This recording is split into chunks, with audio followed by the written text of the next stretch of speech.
Hey everyone, welcome back to the channel. In this episode, we're going to start the dismantling process of my 1979 Chevy C10. If you watched the previous videos, you saw the struggling I did to get this truck in the garage. Just for quick reference, this truck just barely fits under here. This is all the room we have, is the thickness of this cardboard from touching the top of the hoist. So this allows me to at least work in the heat and comfort of my garage, and although it's a little bit tight, we're gonna make do with what we have. So the goal for today is I want to get this side fender out, that inner wheel well liner removed, and all the accessories along with it. The other side fender and inner wheel well liner, as well as all the accessories attached to it. And it'd be good to get the front grille assembly off, as well as the headlights and any electrical taped and out of the way. And bonus if we can get the bumper, but I highly doubt that. All based off how easy these bolts are going to come out. So my plan is, I know this sounds a little far-fetched, but I've been assessing the rust damage in the back section of the frame here. As you can see, it's horrendous, and there's actually supposed to be a cross member over here for the spare tire, which is rotting off who knows how long ago. But I'm considering doing a full frame swap on this truck, so tracing down a southern frame somewhere from one of the southern states and get a frame that's solid, good foundation to work off of, and just assemble it from there. So essentially I want everything that's attached to the frame minus engine transmission, that'll be the final piece, off this frame, and I'm going to leave it on my trailer and then bring in a new frame and start to build up from there. So new suspension components, new brake components, and start the reassembling process from there. Let's stop talking, we're gonna cue the music, and let's get this truck torn down.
Check out how rusty this battery tray is.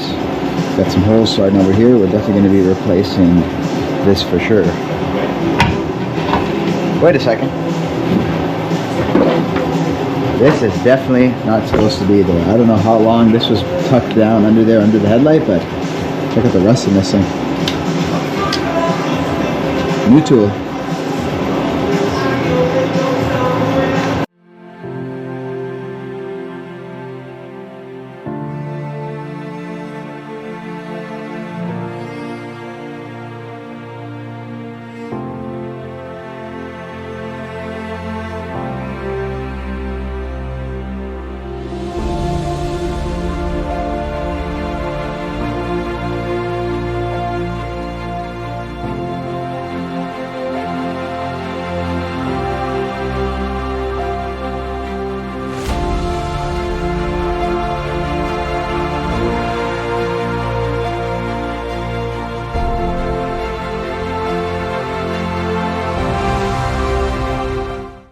So here's the update. I have the front grille and lower bezel and headlight bezels out over here to get access to some of the interior bolts here for the inner wheel well liners, as well as some of the inner fender bolts.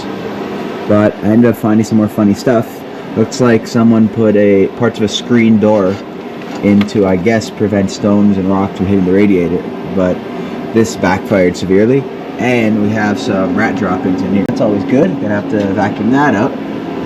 Found some missing bulbs, some burnt bulbs. So even whoever put this fender in, I don't know what their intentions were, because they left all the bulbs out and didn't even route it through. Like, as you can see, it's still, this one's supposed to be for the signal here, and it's not even in. So anyway.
So here's the front right fender removed finally. It took most of the afternoon, but thankfully it came out. With the amount of bolts and rust I had to deal with to get this off, it was quite the battle, but I'm quite proud that it's out of the way. Unfortunately, it's rotted and there's no saving it, and the truck came with a new one. So what I'm going to do is just take the badging, the trim, and the turn signal lens there, and keep that for the new one, and the rest of this is unfortunately going to be put in the scrap bin. So it was, and I count 11 bolts holding that fender. That's not including the 3 for the antenna and the another 4 that were for the battery tray. A little much if you ask me, but oh well, at least we got it off.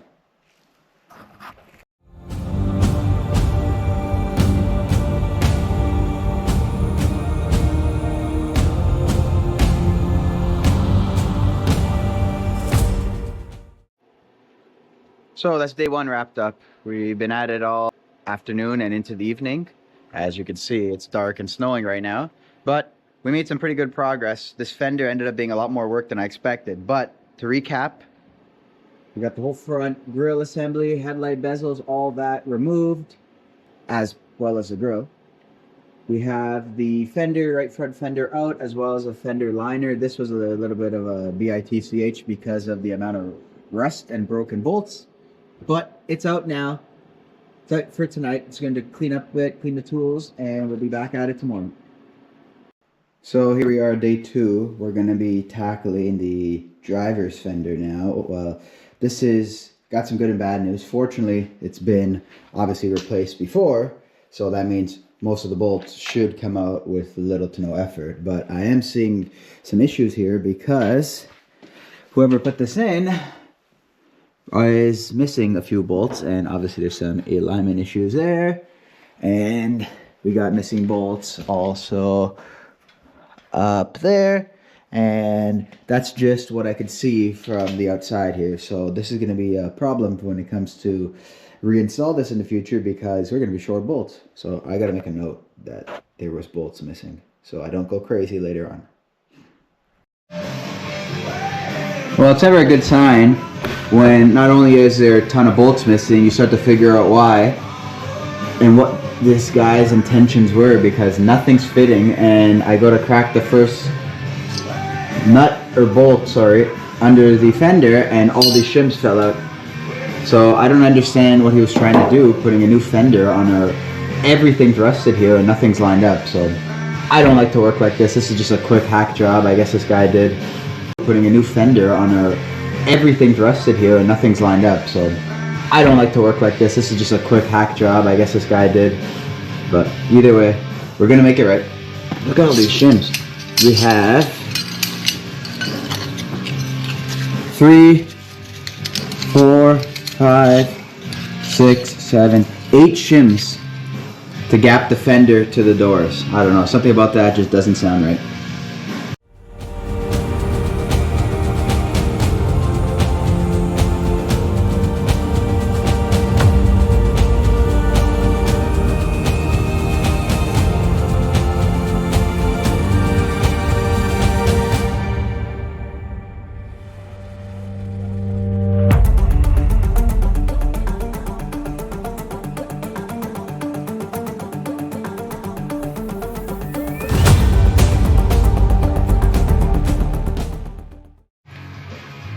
So I'm about to take this fender off and I'm counting the bolts and realizing there is less than half that are actually installed compared to the other side. So take a look at this. I go to look at the one behind the door here and all the shims are missing and the bolt's not even in altogether, and look how off it is. So I guess what the previous owner was trying to do was shim the bottom to get it to essentially look visually like the door lines line up and everything, but he forgot to shim it up there or even bolt it together. This is not the type of work I want to do, so we're gonna get this all right. And I only have this bolt left to take out and this fender's out.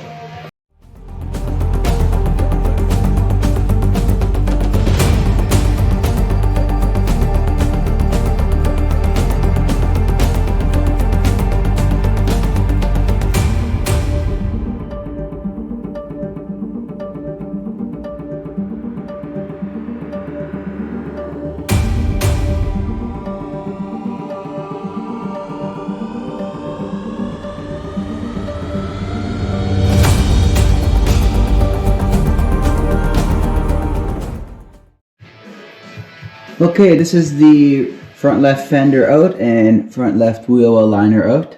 I counted there was approximately 15-16 bolts holding the passenger side, and how it should be. And out of the 16 bolts here, there was a total of 6. So 6 out of the 16 were actually installed on this side as per the previous owner and his so-called installation. But as you can see, we got a lot more room to work with here. Essentially what I'm trying to get to is I want to get this cab off sooner or later. So I'm going to keep stripping things down to get to it because this is going to most likely need a frame swap. I think I've come to conclusion.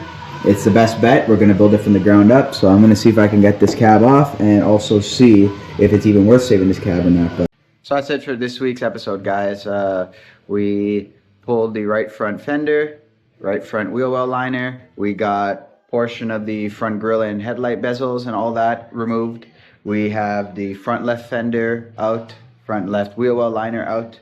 Now we got, like I said, more room to work with here. As you can see, it's starting to come apart very nicely, and we're working towards getting this cab off slowly to get it ready for a frame swap. So thanks for watching, guys. Tune in next time for the next episode on Project Mean Green.